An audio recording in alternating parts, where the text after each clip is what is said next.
So I just did a shoulder alteration, and I thought I should do a quick little video of how I would close this off because I don't have access to the shoulder through the rest of the dress.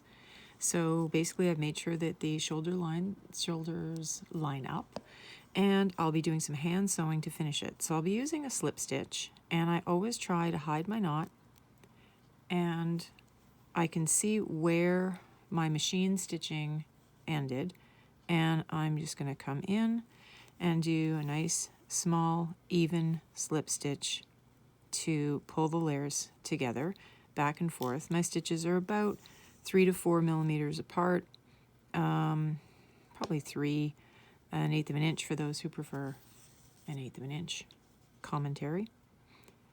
And as I'm bringing the fabrics together, I'm just trying to do my best to realign the original machine sewing line.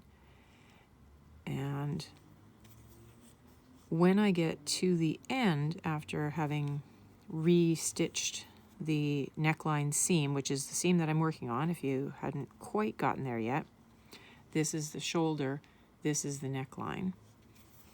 And the even slip stitches are going folded edge to folded edge, but it's a little bit on the inside of the garment, just the way it gets pressed to the inside whenever it's got the understitching.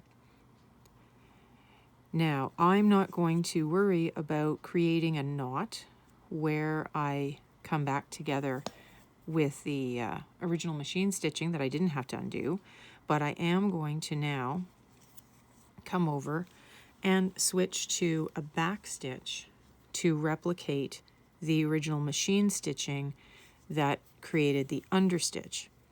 When you do basically a regular back stitch, and you almost create what looks like a machine stitch on the surface. As I'm stitching this, I'm making sure that I don't go all the way to the outside. It's just catching in the seam allowance.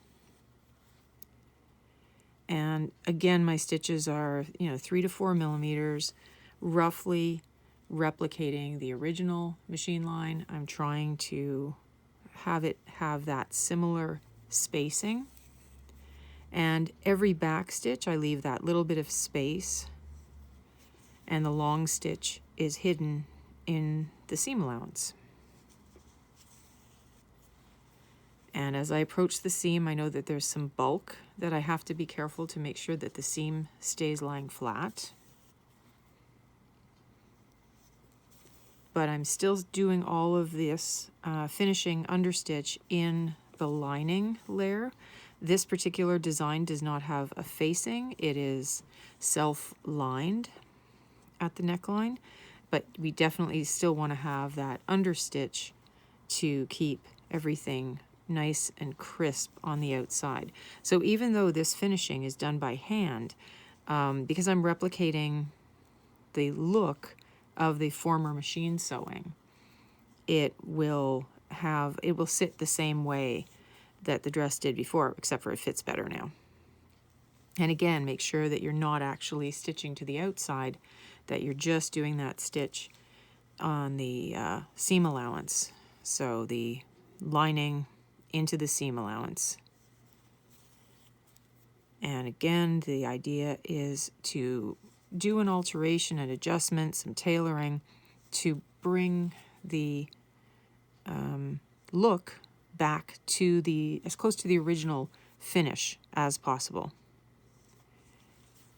And because I'm doing a back stitch, I'm actually just going to overlap some of the machine stitching that I've returned to and do a quick, tiny back stitch. There's no stress on this. It's not going to come undone easily. And then I'm going to poke my needle in and let it pop over about 1/2 inch, 1 centimeter and change. The thread comes out, and I snip it, and that's it.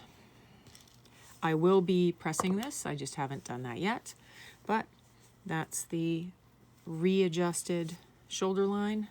And from the outside, it's going to look as if nothing ever happened.